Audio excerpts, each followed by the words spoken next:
Hello, welcome to our session today. We're excited to connect with you and those who are interested in our University of New England, our Doctor of Pharmacy program. My name is Elise Murphy. I'm the Associate Director of Graduate Recruitment here, and I work in the Office of Graduate Admissions alongside my colleague Maggie, who will introduce herself in just a moment. But today we're going to be talking about applying to our Doctor of Pharmacy program for the new upcoming cycle, our 26-27 cycle, which Maggie will walk us through and provide some tips, some considerations that you're going to want to think about as you move through the application process and some important dates and timelines. So Maggie, do you want to introduce yourself and then we can just dive into our presentation? Yeah, sure. My name is Maggie. I am the graduate admissions counselor that works directly with the pharmacy program here at UNE. Excellent. Thank you, Maggie. In today's session, we're really just focused on, we'll have a PowerPoint and then we'll open it up to questions. And we typically have some common questions that we know prospective applicants have. So we'll discuss those and leave any time open for any additional questions. So let me just take a second to share my presentation and then we'll get started. Okay, Maggie, can you just give me a thumbs up that the presentation? Excellent. All right, so we've already introduced ourselves. Again, welcome, and we're so excited that you're here to learn more about the University of New England as well as our Pharm.D programs. So here's what we're going to cover today. And before we dive into the admissions process, I at least want to set the stage in sharing a little bit more about the University of New England, as well as some key highlights of our Pharm.D program. So we're very proud to say, and we love to start this slide off with, we're very proud that we're the #1 provider of health professionals in the state of Maine. And our mission, we're committed to educating health leaders who make a difference for their patients and communities. And one thing that's really special and unique about UNE is our the number of graduate health profession programs that we have. So you'll see, in addition to our Doctor of Pharmacy program, we have osteopathic medical students, dental medicine students, PT, OT, physician assistant students, as well as nursing, dental hygiene, and others. So there's a true opportunity to learn from and with one another. Healthcare is a team sport, and you'll have the opportunity here not only to learn your chosen profession that you're excited about, but be able to collaborate closely with these other health professions students so you can learn each other's roles on the team to best help and support your shared patients. So we'll talk a little bit more about our two campuses and where you'll find yourself amongst these other health professional students. So just quickly, if you're unfamiliar with Maine, we're in southern Maine. We're about 2-hour drive from Boston.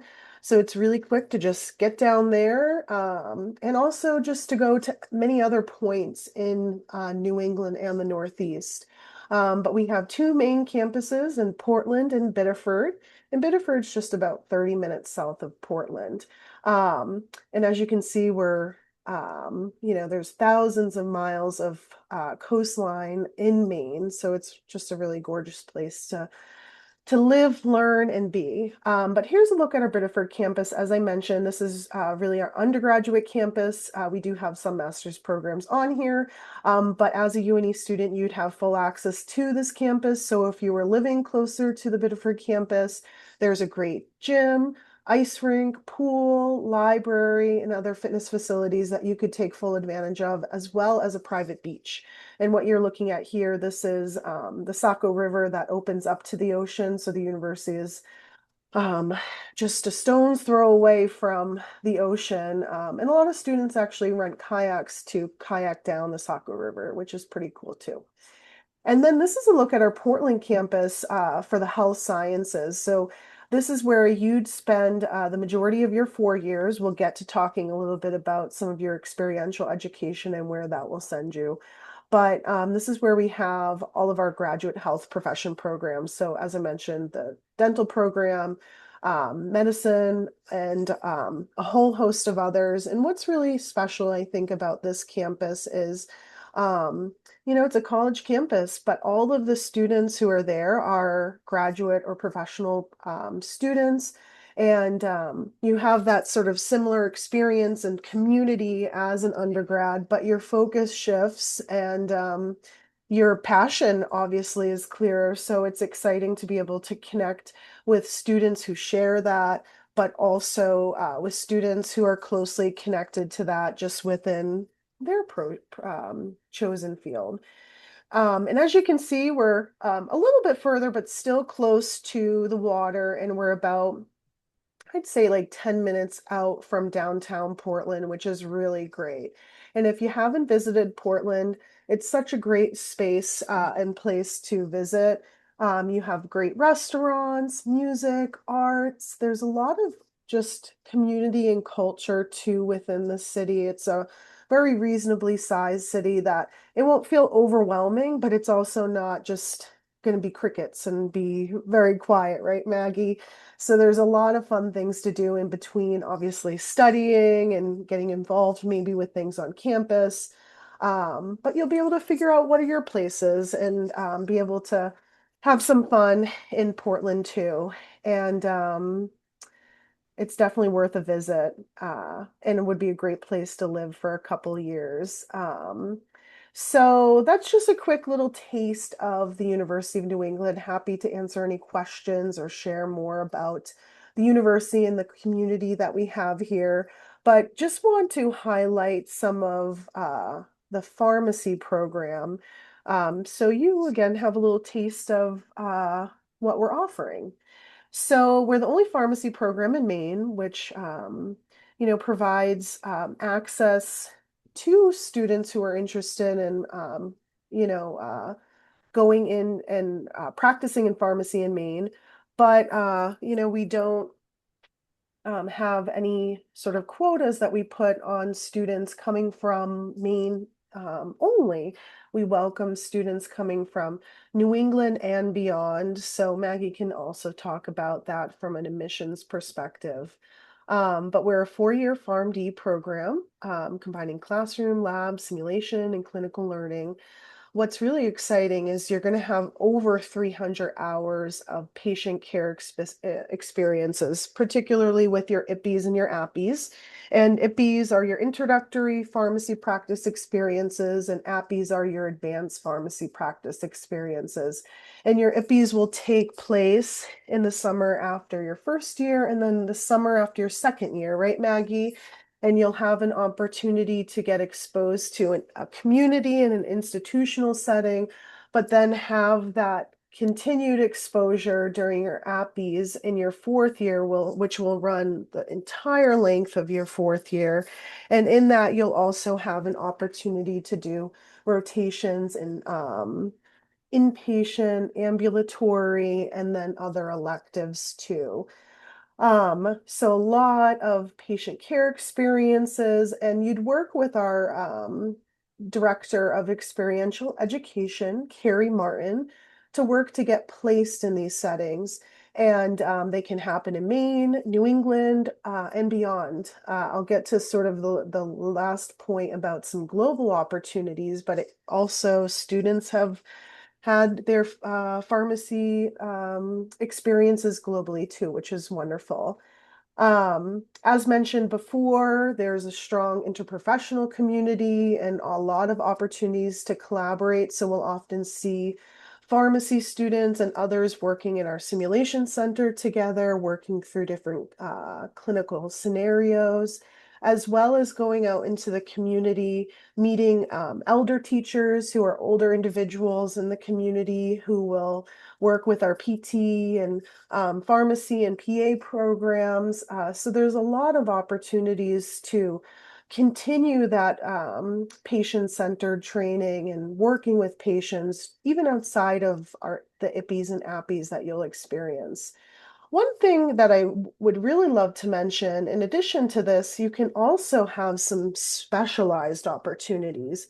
We have different pathways in wellness and integrative medicine, veterinary and pharmacy, and pharmaceutical sciences, which would allow you to go a little further into areas of interest.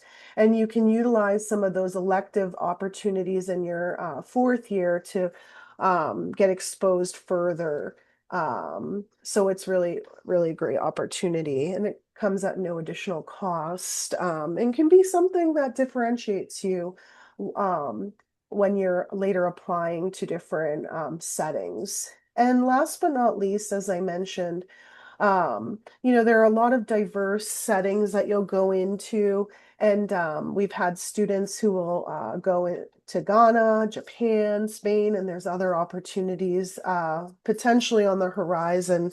To have that sort of worldwide view, certainly you're here to get trained and will practice in the United States, but understanding how pharmacy is practiced in other settings in other countries, and just having an exposure to different cultures and communities will really help you in your practice later on. And certainly like a one in a lifetime experience too, if you haven't had the opportunity to travel too. Because many of you might be coming in as, you know, um, finishing your 2 years in undergrad and then transitioning in. So maybe you haven't had those opportunities to travel yet. All right, so that's just skimming the surface in terms of learning more about our pharmacy program. But I would love to hand it over to Maggie to walk us through our requirements. Yeah, so the application requirements, we'll go more into detail as we go through the slides, but just a quick overview. We require that at least 40 semester credits of regionally accredited coursework is done at a regionally accredited institution or an international equivalent. If you have questions about international equivalency, I can talk about that in depth, or we can talk about it over email. But 40 semester credits is about 2 years of undergraduate coursework. We have a list of prerequisite coursework that must be completed before the start of the program. Um, all official transcripts from all institutions attended must be provided. 2 letters of evaluation. Again, we could talk a little bit more about the specifics of that in a moment, and a personal statement. So for the FarmCast 2027 fall start date, our application will open July 18th of 2026, so this coming July. And then the deadline will not be until the following June, June 1st, 2027. We operate on rolling admission, so you can apply anytime during that cycle. And through the FarmCast application, which is the Pharmacy College Application Service. There is a separate process through FarmCast that's verifying applications, and all applications must be verified before the deadline. We don't have a technical minimum GPA. We have preferred GPAs. So our overall preferred is a 2.75, which is calculated by FarmCast. So this includes all of your coursework taken, whether or not you've retaken the class, all of the courses are calculated in this overall GPA. And then your prerequisite GPA is also 2.75 preferred, and this one is calculated by us using the best grade received for your prerequisites. So one of our prerequisites is general chemistry. If you retook general chemistry, you got a C in it the first time, you got an A in it the second time. We would only use that A to calculate the prerequisite GPA. So here's our prerequisites. I'll run through them really quickly. We require general biology or cell biology, basically a biology that covers the cell. Human anatomy or anatomy and physiology 1, physiology or anatomy and physiology 2. Essentially, we want you to have one full semester of both anatomy and physiology, whether you do that together or separately. General chemistry 1 and 2, both must have labs. Organic chemistry 1 with a lab.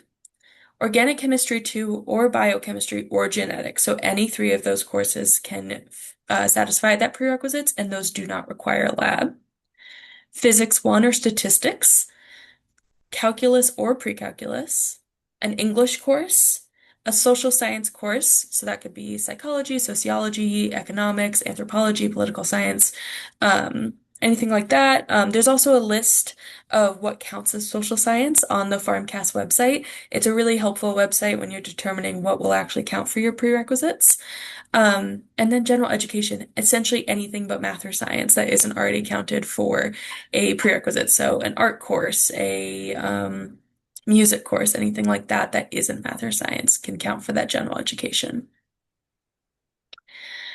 All prerequisite courses must be completed with a grade of C or better. We cannot accept the prerequisite course if it is not completed with a C or better.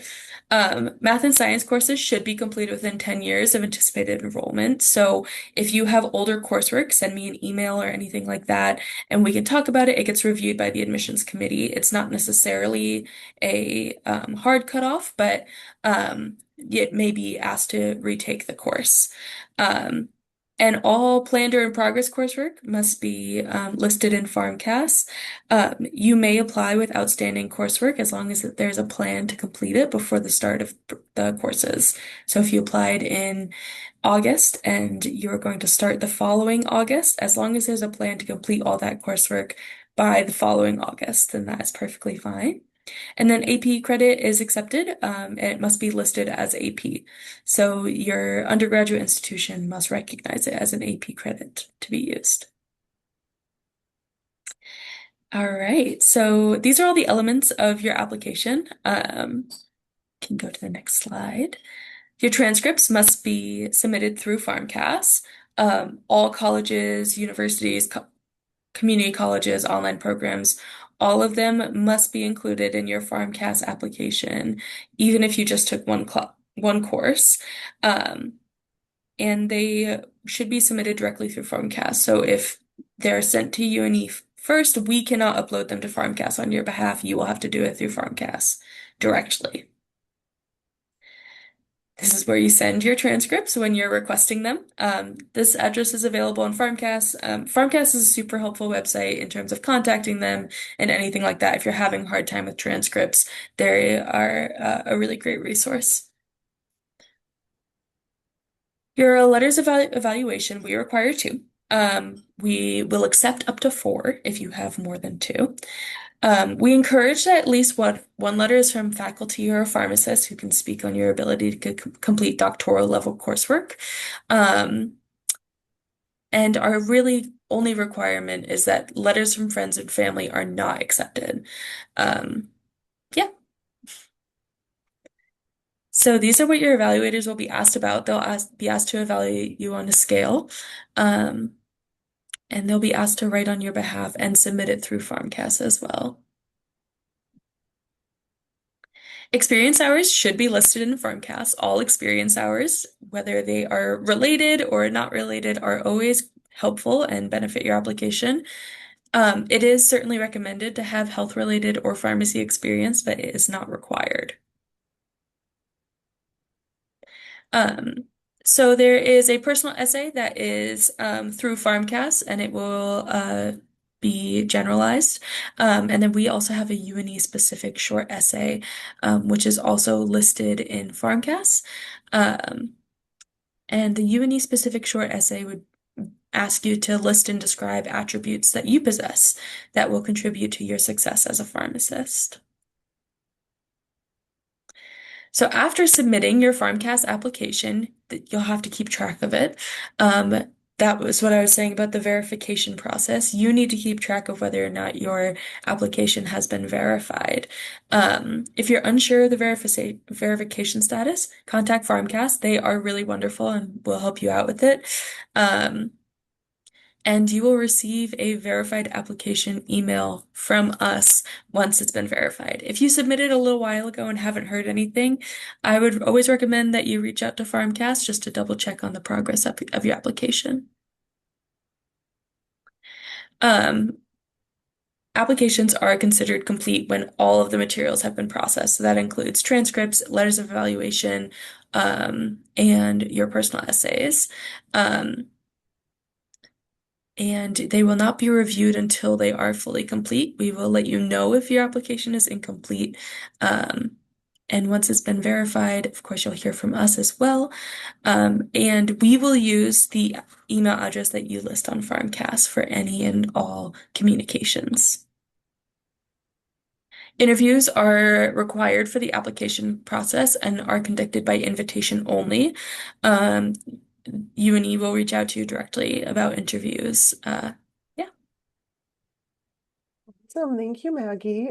So we're just going to wrap up the presentation in 2 slides, and then we'll open it up to any questions. But we would love to welcome you on campus. This is just a link to our event page, but we'll share, on-campus event opportunities, some fall open house dates, and other ways to connect virtually with the pharmacy program. So please feel free to keep sort of your eye on that, and we'd love to welcome you to our Portland campus for the health sciences. It's so important, especially as you're exploring pharmacy programs, if you have the opportunity and the ability to travel to, see these institutions and communities. I would highly recommend and encourage that so you can get a sense of how you feel as a part of the community and being there. Feel free to also stay in touch and connect with us on Instagram. You can also look at prior event recordings on our YouTube channel. And then, of course, email our Office of Graduate Admissions and Maggie at any time throughout the process. Our email is gradadmissions@une.edu. So I'm going to stop sharing and we will just go to some questions. Awesome. And I would love to welcome, we have the Q&A open, so please feel free, anyone who's joining us live, you're welcome to ask any and all questions. I'm just going to pull up a list that we do get some sort of typical questions. All right, Maggie. So that was very helpful that you walked us through the 26-27 application process. Um, you mentioned that the application opens July 18th and closes June 1 of the following year. So is there a time that is like the right time for applicants to apply, or when would you consider that time to be right for applicants, if that makes Yeah. sense? Yeah. So I always recommend that you apply when you feel your application is ready.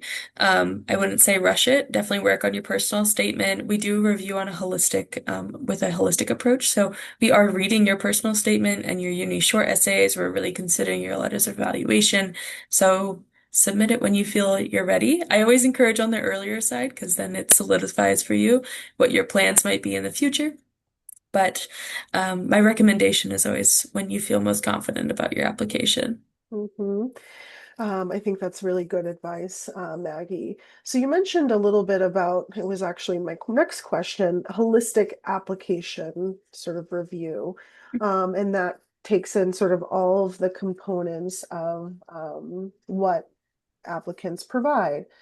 What is that? Why is that helpful? And sort of what does that mean, I guess, a little further, if you don't mind sharing?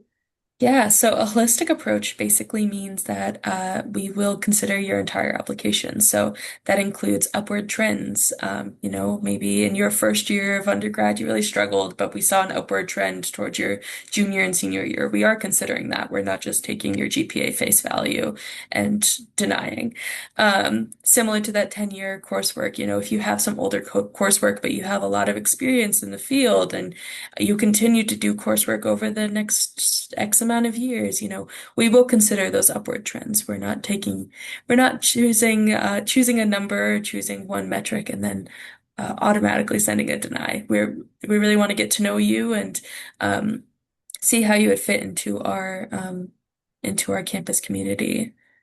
Yeah, that's very helpful to understand so that we're just not looking at, oh, the GPA requirement, you completed all the prerequisite courses, and your letters say, hey, yeah, you're a good person and we'll admit you. I think it's we want to get to know the person behind the application. And coming back to that earlier question about like when is the right time, making sure that you feel like, hey, I've shared sort of what are some of the things I've gotten involved with. What do I find important and interesting outside of pharmacy and maybe outside of school? Yeah. Have I been involved with research? So Maggie, the Pharmacy Admissions Committee also really looks closely and loves to see sort of those areas filled in, right? Yeah, I would say if you have any experience in anything, they love to hear about what you're doing. Um, Also, if there's any part of your application that you want to explain it. We'll read it. We want to hear about what you have to say about your own application. And, if you have that health related experience, that's awesome. But if you don't, you can list your college job and say how that made you a leader, how that made you a team player. And those kinds of things. Really explain you as a person. We're not necessarily just looking at you as a number on a Mhm. screen. So Yeah, I think that's very important, and it definitely aligns too with like your experiences are going to share a story about you, and also your evaluators are going to share a story about you and how you've connected. So, you've mentioned that two LORs are required or letters of recommendation, and that evaluators will, be sort of sharing on your adaptability, your empathy, your ethics, your interpersonal skills and communication. So Maggie, when somebody's sort of identifying who their letter writers are going to be, do you have any recommendations on um, or considerations that prospective applicants should have? Because those individuals are pretty important. There's someone speaking to about you. So, Maggie, any yeah. sort of helpful tips that might be good for folks? Yeah, I would say that when you're thinking about your evaluators, think about who can speak to your professionalism and who can speak to your ability to complete hard coursework or do something difficult. So it doesn't necessarily have to be a professor. If it's your manager at a job or something and you've had to overcome a hurdle, definitely think about somebody who can talk about your ability to overcome those things with grace or anything like that. Definitely professional reference is always, always, always recommended. And we um, don't allow friends or family to write you letters of recommendation. So I'd also say, think about somebody who knows you professionally, who can speak to your professionalism, your adaptability, your teamwork, and then also your leadership within teamwork. We have a cohort on campus. It's on the smaller side, so they are really looking for leaders and people who are comfortable working on a team. And with our interprofessionalism, it's always an important thing to talk about adaptability and teamwork. So think about those people who can speak to that. Um, yeah, Yeah, and if you are able to, if you're going into experiences or a new course and you start working with a faculty member or a manager, you can start to set the stage early and say, I'm applying to doctor pharmacy programs, and obviously they're not going to be able to write a letter before they've started to get to know you, but I think that's an early conversation you can have in setting the stage. And then hey, this person is willing to write letters, or I need to find other alternative, sources for that. But I think having somebody, those two letters positioning, maybe speaking about different aspects so that they are unique and can highlight the different areas of you. So I think that's an area to consider. And LORs, they will be submitted through FarmCast, so you'll never have an opportunity to see them. But if that is an area, because you mentioned, Maggie, that a completed application does require, the LORs, will applicants know if those have been submitted, or is there a way to like sort of yeah. nudge respectfully your letter writers? Yeah, so once your application's been verified, then on our end, we'll be able to see whether or not your letters have been completed. Um, if they're not complete, if they're not submitted by the time your application is verified, you will receive an email letting you know that your application is technically incomplete and on hold. Essentially, we won't review it without that letter of recommendation. Um, yeah, if it's been requested and it's been some time, definitely give them a little nudge. They will have to submit it on your behalf, so it is up to your evaluators as well to submit them. But we will let you know, and we will let you know somewhat frequently if you're still sitting in, your application's incomplete for a little bit. We will remind you again and let you know. Um, but yeah, a kind nudge is definitely if you need to. Yeah. And you mentioned that we'll accept up to four. I'm not saying that applicants need to find four different sources because it takes some relationship building. Hmm. But an alternative option is maybe identifying a few others that like, hey, this is my, well, don't let them know that they're your backup plan. But I'm Mhm. interested in getting letters from them too, so you can like easily pivot, but that also means like ensuring that this is somebody who knows you and it's going to like you've had a quality sort of experience with them. So yeah, I think sitting down and having a conversation to begin with, and then maybe as you go along, highlighting or identifying these are the areas that maybe the letter writer could speak of and continuing to have open dialogue about that. That could be really helpful.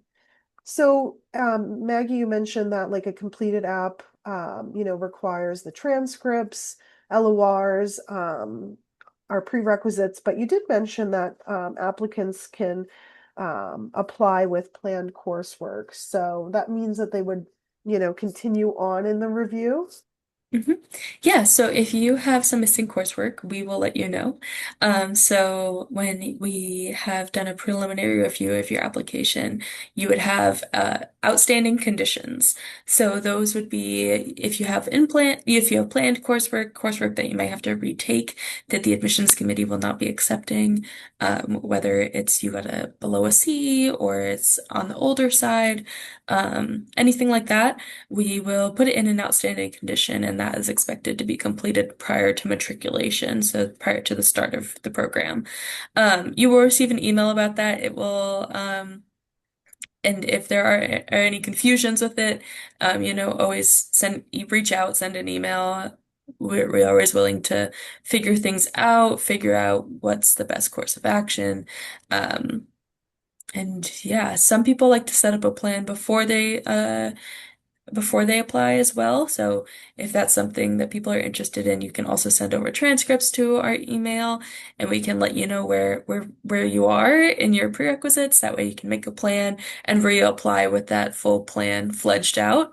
Um, but yeah, since we only do require 40 credits of undergraduate coursework, a lot of times, a lot of our applicants have outstanding coursework because they're still in the midst of their undergraduate coursework. So it's a common thing, and yeah, it's just with an understanding that you will complete it prior to matriculation. That's very good to know that the application link can continue to be reviewed and move forward, hopefully to interview. One question about prerequisites, and it's typically a common one. Can prerequisites be completed online? Absolutely. So you would have to make sure that the institution is accredited. Mhm. And if you have questions about accreditation or anything like that, I'm happy to answer any questions about it. You can also usually just Google it, and it will come up. But yeah, you have to make sure that the credits are from a accredited institution. But other than that, absolutely. Whether it's a full set live class or if it's self-paced, asynchronous, all of that's great, and whatever works best with your schedule and your availability. But yeah, the accreditation is really the important thing, and then making sure that some courses have labs. So a lot of our science courses require labs. So if you're taking them online, you just want to make sure that they have a lab component as well. Oh, that's a great thing to be aware of because that was going to be my follow-up. Can the lab portions of these prerequisite courses be completed online too? So Yeah, absolutely. great. Yeah. UNE Online is a great example. Obviously, Yes. UNE Online, where we are in conjunction. But they have a very in-depth chemistry labs. We were one of our colleagues showed us the other day what a chemistry kit looks like that you would get for a lab. So whether they're like an in your kitchen lab situation or if they are different, that's totally fine, but you just want to make sure that it includes that lab component. And UNE Online is a great resource to complete your prerequisites if you have some outstanding as well. Good. That's great. Good to know that there's like that flexibility. And you mentioned that prerequisites need to be completed with a C or better, correct? Mhm. Would pass-fail coursework be accepted, or how would someone go Yeah. about that? It depends on the situation. So AP courses are fine as long as they are recognized as AP courses by your undergrad institution. So when you graduated high school, if you used any of those AP courses towards your undergraduate credits, it has to be listed on your undergraduate transcript. Um, with that being said, other pass-fail situations can be discussed on a case-by-case basis. Mhm. Obviously, being in school during the COVID-19 pandemic affects some of the pass-fail credits. And so if you have pass-fail coursework, I know a lot of institutions also only do pass-fail for their first year. So, if it's something like that, just reach out. We can always talk about it.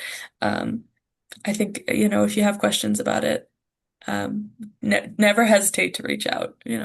Yes, I think that's a really important point to make. And, for our Office of Graduate Admissions, specifically, because that's the one we work with and one I know, our admissions team, Maggie and others, are very open to connecting, answering any questions, hopping on a Zoom, a phone call, email. So it's one of those things, we'll connect with you whenever you have questions, and it doesn't matter if it was yesterday, a week ago, you'll connect with us in the next couple of weeks.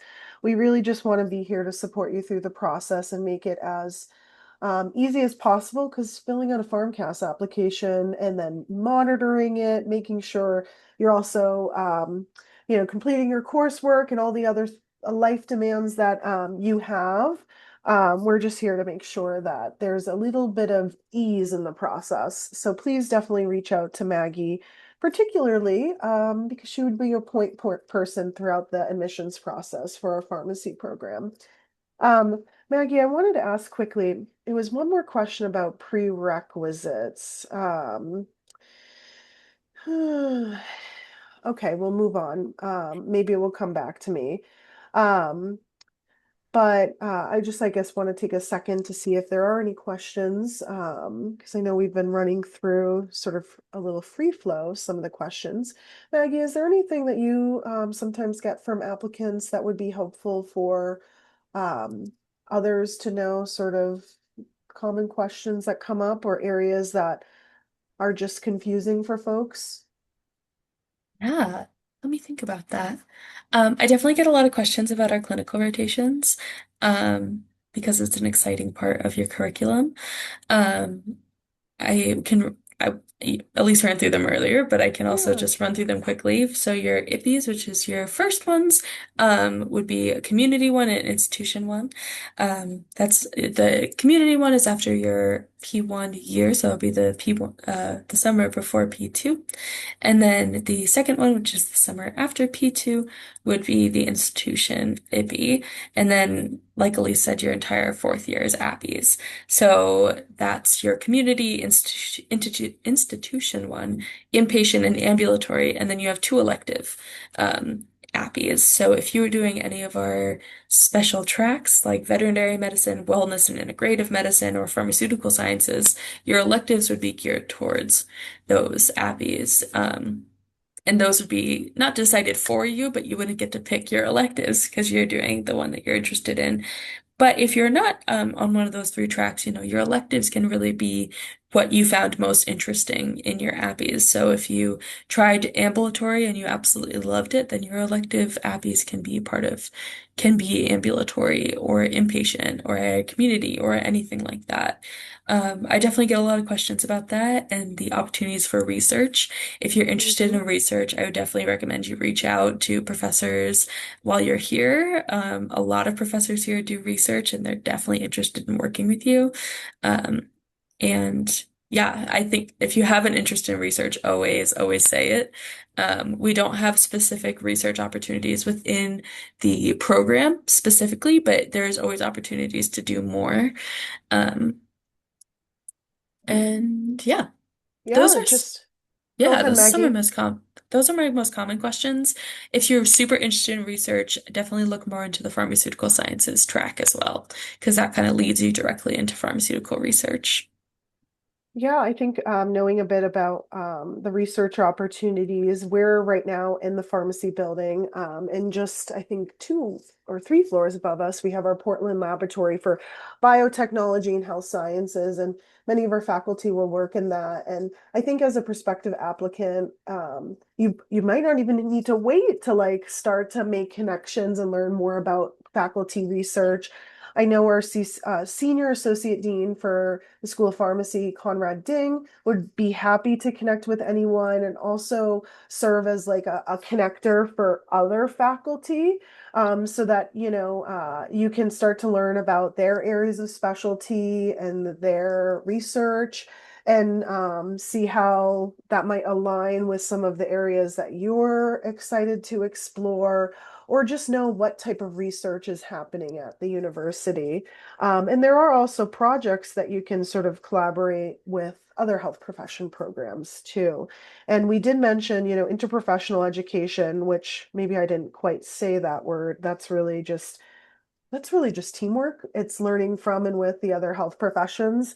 There are also, we have a Care for the Underserved Pathway Scholars Program, where you'd be placed on an interprofessional team. It's a 2-year program, and it's really focused on rural and underserved areas. So there's didactic components, there's clinical components, there's an opportunity for like a rural immersion and different simulations where you'd be able to work alongside the training doctor, alongside the training PA, the nurse, and others. And it's really important in all of these professions, not just pharmacy, but to build a level of confidence and knowing and working alongside these other health professions. You're the expert in drugs and interactions. And the medical doctor knows a whole lot. They're the expert in their area, but that's where you need to come in and bring your expertise to help inform and support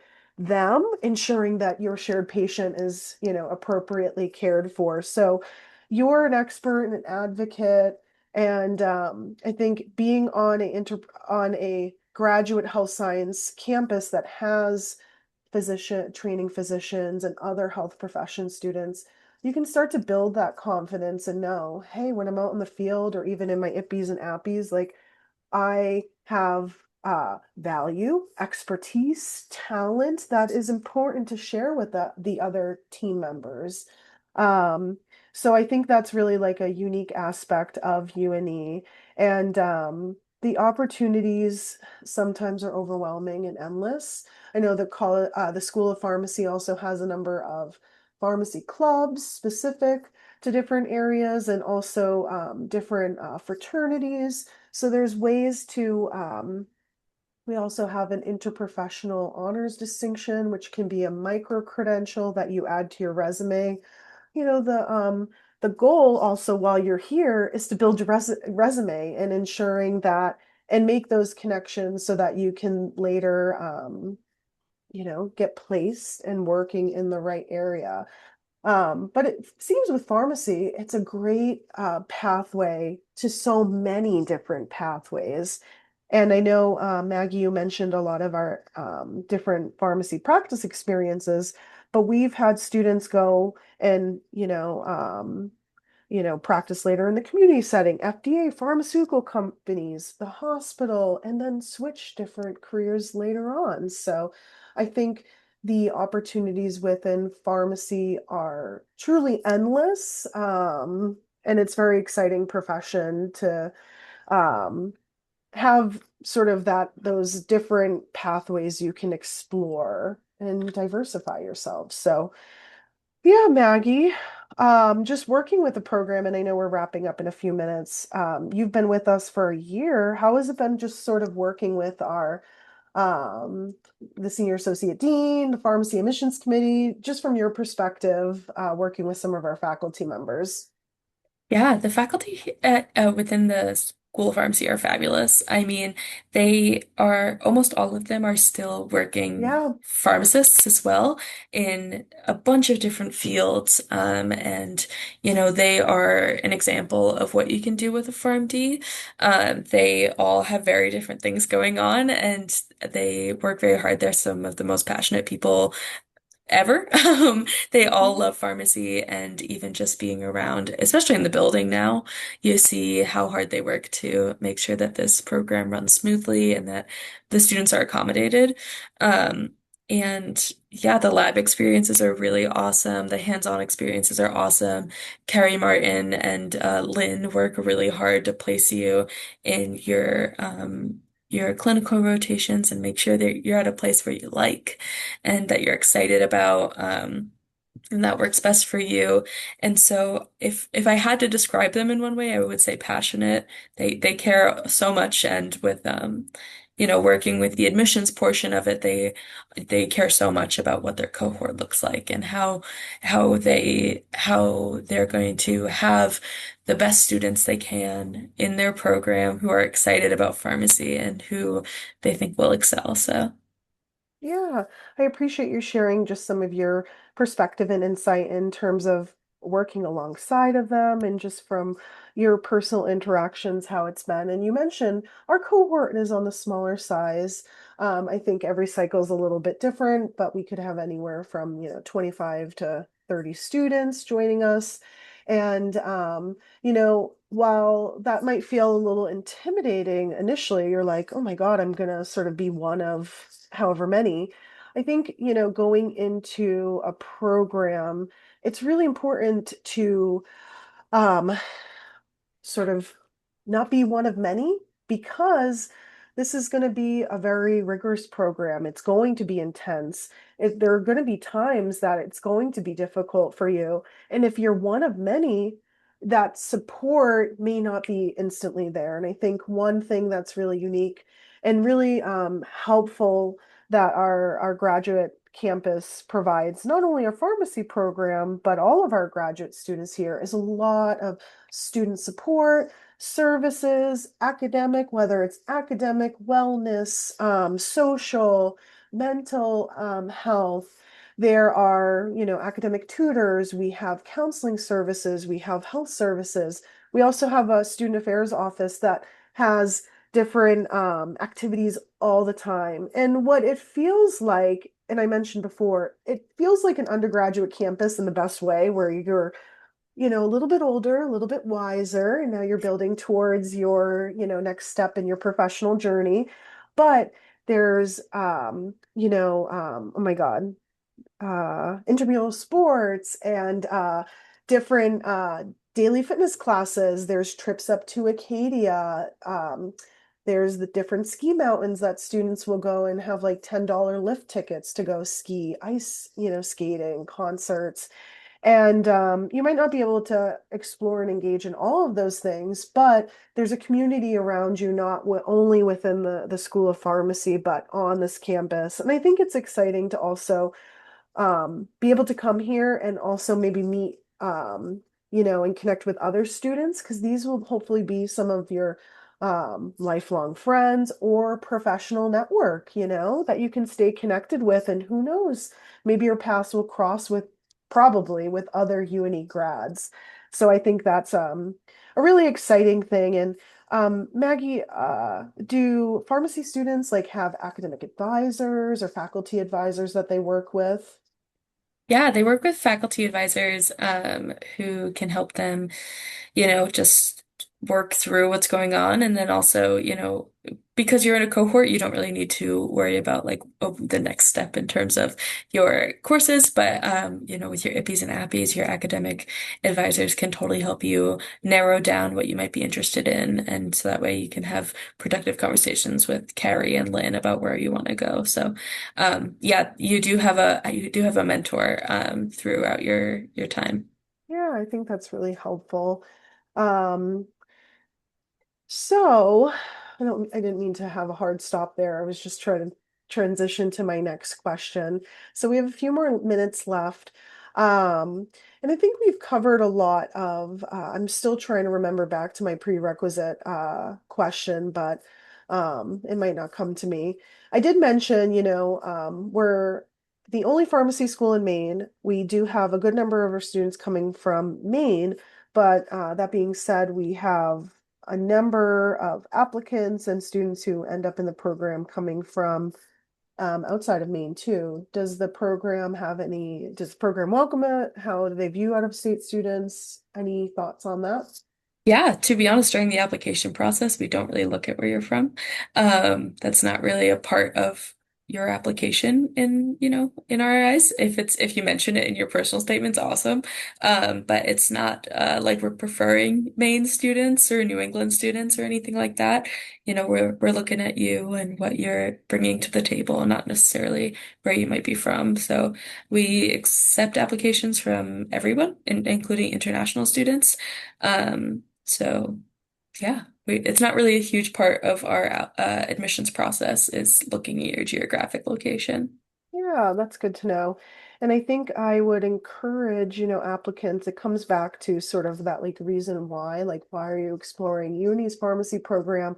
Why are you exploring other pharmacy programs? And having a good sense of that, because fit is so important, not only for the community, for the school, but for you as the applicant as well. And applying to schools is expensive. So, I would really invite you to research and understand like why the school could be it for me. And maybe you don't know it fully at the time of application, but that should be something that you kind of come back to as you sort of review and evaluate what are the next steps going to be. And that means connecting with people, maybe visiting campus, but learning more about like why is this the place for me? I think will be really important. And I'm just looking at like the writing prompts for the essay questions. You have that personal essay that is pharmcast related. It's why pharmacy as a career. I would recommend just keeping that very sort of broad and non-specific to any institution, because Maggie, that will be seen by every institution, right? Correct. Yeah. So our short essay, you can sort of bring in, what would contribute to your success in pharmacy and maybe even, here at UNE. One additional question, and I'm going to switch gears to just interviews. You did mention like interviews are invite only. Can you talk a little bit about the format and what it looks like? And does that happen virtually, in person, Yeah, so currently our interviews are virtual. They are about 2 hours long. So we do a like an introduction for you, a little presentation where you'll have an opportunity to ask questions about the program, any questions you might have, still a post-application, anything like that, and also have a reason to connect with more faculty during that time. So you really do get to meet a good chunk of the faculty. Um, then you have a 30-minute interview that will be with two faculty members. And then you have a writing sample, a proctored writing sample. So you would have about 30 minutes to do your writing sample as well. And that is your, 2-hour interview. Like Elise said, they're on an interview basis. So you will receive an interview invitation once your application has had its preliminary review. Um, and yeah. very good to know. That's helpful to just understand sort of like what is the structure of the interviews. Excuse me. And just last question about the interviews. For the faculty you're interviewing them, is that like a two-on-one? How many faculty? And I apologize if you mentioned that, but how many Yeah, faculty it's are in that interview? two faculty members. Nice.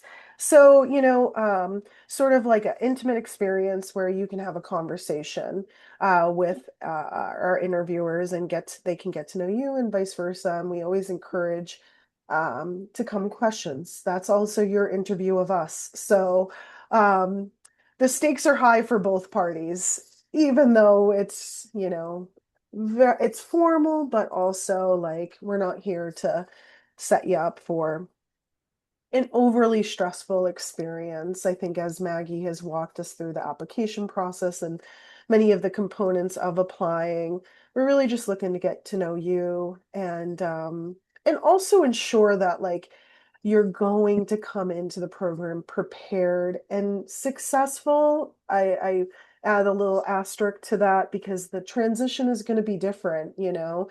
And it's going to be at times, and maybe it will be when you first come on board, a lot of information at once.